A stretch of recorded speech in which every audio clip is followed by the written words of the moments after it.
Compliance, the final frontier. Tom Fox is the voyager of trekking through compliance. His mission? To explore the original series and seek out and share what it can teach you about compliance. Here's your host, Tom Fox.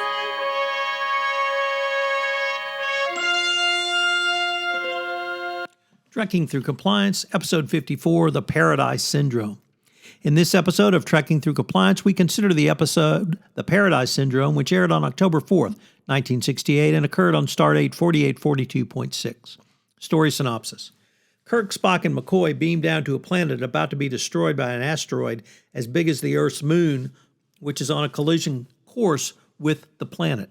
They have 30 minutes to investigate before they must return to the Enterprise and deflect the asteroid.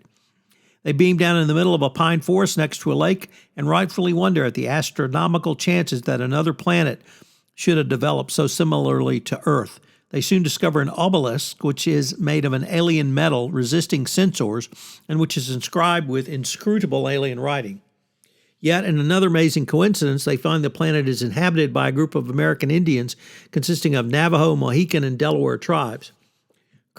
When Kirk returns to investigate the alien structure, he accidentally falls inside while in the process of initiating communicator contact with Scotty. Search parties and sensors scans fail to locate him, and Spock and Scott are forced to leave in order to divert the asteroid and must return for the captain later. Inside the alien structure, Kirk's memory is erased and he can no longer remember who he is or what his instruments do. When he finds his way out of the structure, he is discovered by the Indians, leaving an offering at the temple and is taken for a god. The Indian elders are somewhat doubtful of the authenticity of Kirk's godhood and ask him to prove it. When a drowned boy is brought before the elders, Kirk practices mouth-to-mouth resuscitation and brings him back to life. Since the boy has been pronounced dead by the medicine man Salish, this is considered sufficient proof, and Salish is forced to jealously give up his medicine badge. Meanwhile, the Enterprise makes it back to the deflection point and attempts to push the asteroid off course. However, the Enterprise suffers from mechanical problems and loses power before it can sufficiently deflect the asteroid. Salish's jealousy is increased when his betrothed, Miramani, the chief's daughter, tells him she cannot marry him because she is now betrothed to the new medicine man Kurok, the name for Kirk. She asks Kirk to set the joining day, and he, oblivious of the oncoming asteroid, settles on tomorrow. Nothing like a short June to June romance. In short order, he gets Miramani pregnant, and he is attacked by Salish, who discovers that he bleeds and therefore cannot be a god. Kirk also discovers that the secret of the temple has been lost because Salish's father died before passing it along to his son. Meanwhile, Spock attempts to fragment the asteroid with phasers, but blows out most of Mr. Scott's circuits in the process. He then retreats in front of the asteroid despite Scotty's pronouncement that he can do nothing to fix the damage without the help of a starbase. Spock blames himself for Kirk's marooning and the failure to destroy the asteroid and refuses to eat or sleep until he has solved the mystery of the obelisk. On the planet, the winds begin blowing fiercely and the scars begin to darken. The Indians tell him he must go to the temple and stop the natural phenomenon before the earth begins to tremble. Kirk finally agrees, but can do nothing since he does not know how to get inside. In contrast to Kirk's befuddlement, Spock discovers the symbols on the obelisk are musical notes left behind by a super race known as the Preservers. The Preservers pass the galaxy, rescuing primitive cultures in danger of extinction, and the obelisk is a giant asteroid deflector. Meanwhile, Kirk and Miramani are stoned by the Indians at the temple when Kirk is unable to get inside. McCoy and Spock beam down and frighten off the Indians, but Miramani has been mortally wounded. So Spock uses a Vulcan mind fusion on Kirk and manages to restore his memory. When he activates his communicator and says Kirk Enterprise, a sliding panel opens up and grants them access to the obelisk. Inside the temple, Spock is able to read the symbols and activate the asteroid repulsion beam. So, what are the fun facts for this episode?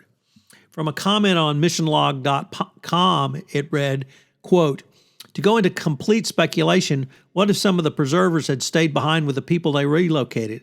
The tribe's first medicine chief would have been one of them. and the machine selectively erasing his or her memory to wipe out most things that didn't fit with the new lifestyle, but leaving the knowledge of how to operate the asteroid basher. Well, that's as good a reason as any as I can think of. So what are the compliance takeaways from this episode? Well, Kirk as Kurok creates a remarkable experience for the Indians, and it led me to think about how can you create a remarkable compliance experience? Well, I think a remarkable experience, if I can borrow from my friend Jared Morris, really has 4 elements. 1, authenticity. 2, usefulness. 3, sustainability. And 4, profitability.